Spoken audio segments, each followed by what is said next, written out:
سب سے اعلیٰ رات کون سی ہے جانتے ہو؟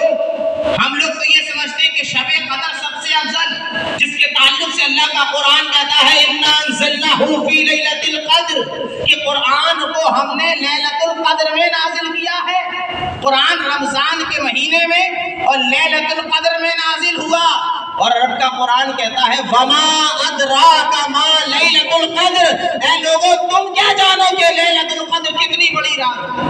اللہ کا قرآن کا انداز دیکھیے، اللہ کا وَمَا أَدْرَاكَ مَا لَيْلَةُ الْقَدْرِ، تم کیا جانو؟ یہ ہم اپنی زبان میں کہتے ہیں تو کیا جانے یار، تو اب یہاں ہم دیکھ کہاں دنیا گھوم کر آئے ہیں، تجھے کیا معلوم؟ رب کا قرآن کا انداز یہی وَمَا أَدْرَاكَ، تمہیں کیا معلوم؟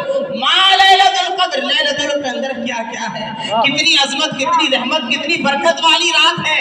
تو اللہ کا قرآن کہتا ہے تم نہیں جانتے ہو، چلو ہم ہی تمہیں بتا دیتے ہیں، ہم ہی تمہیں بتا دیتے ہیں۔ پھر اللہ کا قرآن کہتا ہے لیلۃ القدر خیر من الف شہر، لیلۃ القدر کی ایک رات ایسی رات ہے جو 1000 مہینوں کی راتوں سے افضل ہے، 1000 مہینوں کی راتوں سے افضل۔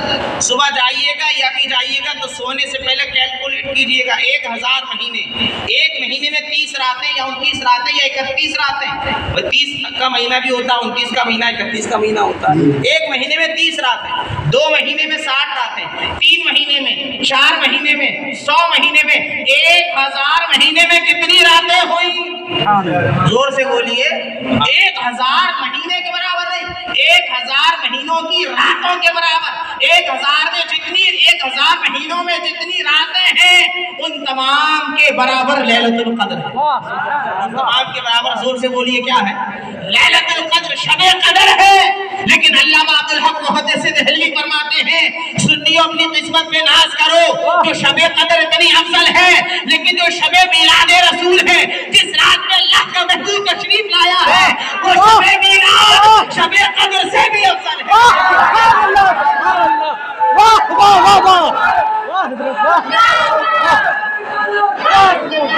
کیا کہنے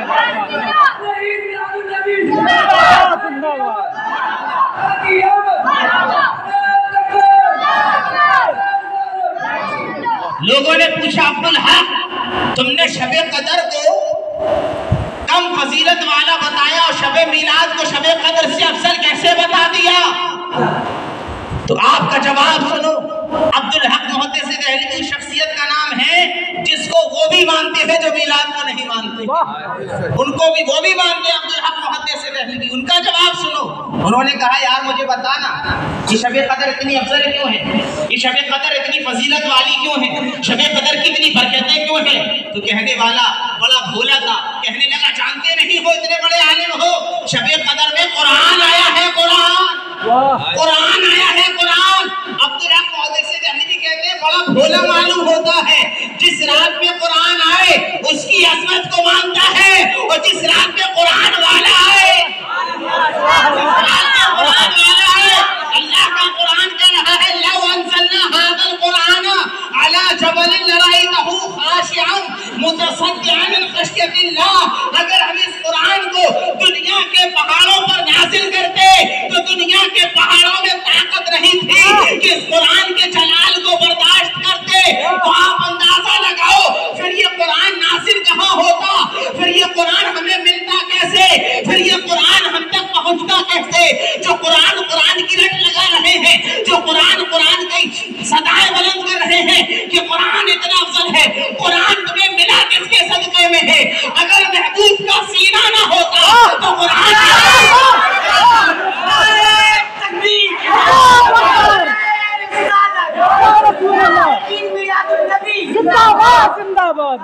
اگر محبوب کا سینہ نہ ہوتا تو قرآن نازل کیا ہوتا؟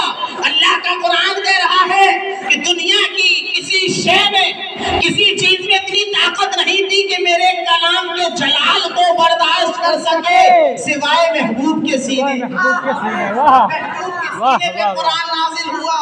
اب دیکھیے اس کی برکتیں کیا ہے، خود قرآن، اور الحمدللہ میں کوشش یہ کرتا ہوں جتنی باتیں کہوں قرآن و حدیث کی روشنی میں کہوں تاکہ کوئی انکار نہ کر سکے، اور جو انکار کرے وہ اسلام سے خارج ہو جائے گا۔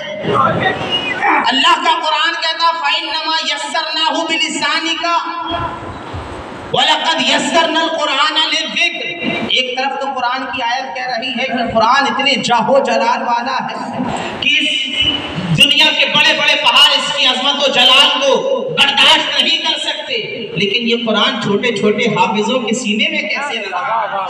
اللہ کا قرآن کہہ رہا ہم نے اس کو آسان کر دیا یاد کرنے کے لیے۔ وَلَقَدْ يَسَّرْنَا الْقُرْآن، ہم نے قرآن کو آسان کر دیا۔ آسان، اے مولا تو نے قرآن کو آسان کیسے کیا؟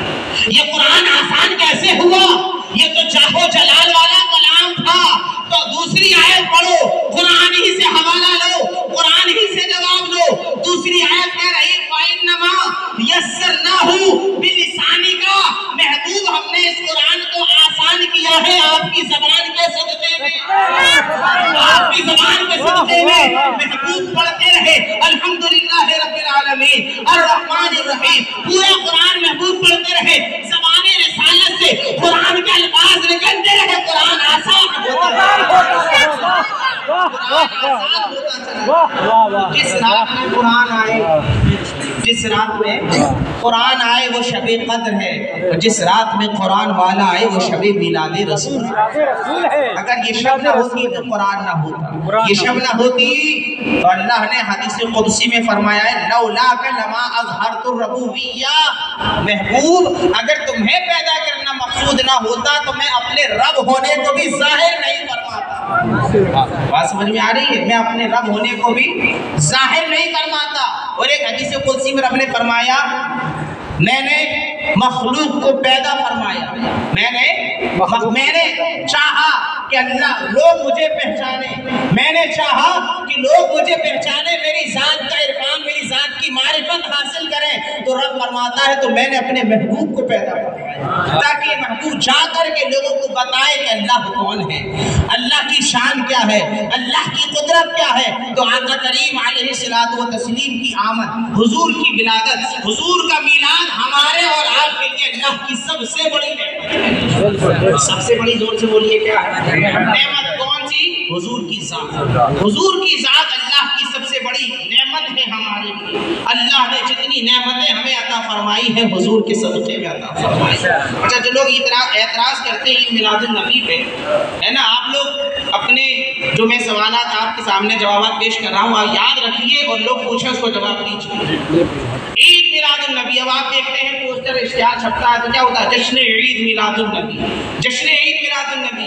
لیکن کبھی کبھی یہ لوگ بھی بہکانے کے لیے جلسہ رکھ لیتے ہیں، جلسہ رکھ لیتے ہیں، لیکن ہمت نہیں ہوتی ہے کہ لکھے عید میلاد النبی، جلسہ عید میلاد النبی، کیا لکھتے ہیں؟ جلسہ سیرت النبی، جلسہ سیرت النبی۔ آپ دیکھیے گا لکھا ہوا پوسٹر لگا ہوگا جلسہ سیرت النبی، جلسہ سیرت النبی۔ یار ہم مناتے ہیں جلسہ میلاد النبی۔ سبحان اللہ، سمجھا دوں یا آگے بڑھ جاؤں؟ زور سے بولو، جلسہ میلاد النبی اور جلسہ سیرت النبی۔ اب میلاد کا معنی سنو اور سیرت کا معنی سنو، پھر جب آپ سنو۔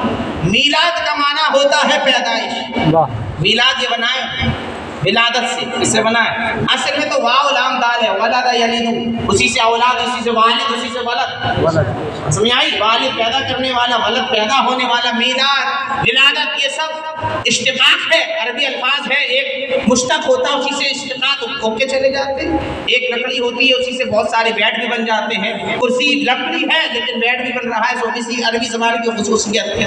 تو میلاد کا معنی پیدائش، ولادت، برتھ ڈے، بات سمجھ میں آئی؟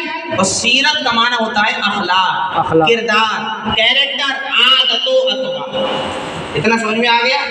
اب آگے سنیے، جشن میلاد النبی، جشن عید میلاد النبی اور جلسہ سیرت النبی میں کیا فرق ہے؟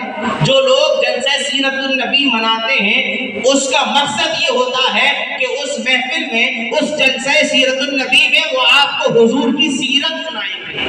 کیا سنائیں گے؟ زور سے بولیے۔ سیرت کہتے ہیں عادت کو، آسان لفظوں میں سیرت کہتے ہیں عادت کو، یعنی حضور کھانے کا طریقہ کیا تھا، حضور کے پینے کا طریقہ کیا تھا، حضور کے چلنے کا طریقہ، حضور کے بیٹھنے کی سنتیں کیا ہیں، حضور سوتے کہتے تھے، سونے کا سنت طریقہ کیا ہے، حضور وضو کیسے بناتے تھے، وضو بنانے کا طریقہ کیا ہے، نماز کیسے پڑھتے تھے، نماز پڑھنے کا طریقہ کیا ہے، اس کو کہتے ہیں سیرت۔ زور سے بولیے کیا کہتے ہیں؟ ایک بات بتائیے، دنیا میں پیدا نہیں ہوا، جو ابھی دنیا میں پیدا نہیں ہوا. ایک ماں ہے جو حاملہ ہے، پریگننٹ ہے، پیٹ سے ہے، ابھی وہ بچہ ماں کے پیٹ میں ہے، باہر نہیں آیا. میں پوچھوں گا یار اس ماں کے پیٹ میں، اس عورت کے پیٹ میں یہ جو بچہ ہے، اس کے کھانے کا طریقہ کیا ہے، اس کے پینے کا طریقہ کیا ہے، اس کے نماز پڑھنے کا طریقہ کیا ہے، اس کے وضو بنانے کا طریقہ کیا ہے، یہ حافظ ہے یا نہیں، یہ عالم ہے یا نہیں، یہ ڈاکٹر ہے یا نہیں، یہ مفتی ہے یا نہیں. آپ کہو گے یار پہلے اس کا میلاد تو ہونے دو، پہلے اس کے پیدا تو ہونے دو، پہلے اس کی ولادت تو ہونے دو. جب پیدا ہوگا، جب بڑا ہوگا، جب چلنا سیکھے گا، جب کھانا سیکھے گا، جب پینا سیکھے گا، تب اس کا کھانا بیان کیا جائے گا، تب اس کا پینا بیان کیا جائے گا، تب اس کا سونا بیان کیا جائے گا، تب اس کا جاگنا بیان کیا جائے گا. ابھی یہ پیدا ہی نہیں ہوا ہے تو ہم کیسے بتائیں یہ کھاتا کیسے ہے، یہ پیتا کیسے ہے، یہ سوتا کیسے ہے، یہ جاگتا کیسے ہے. کان کھول کر کے سنو، جو جلسہ سیرت النبی مناتے ہو، ارے نبی کا کردار بنانے کے لیے پہلے نبی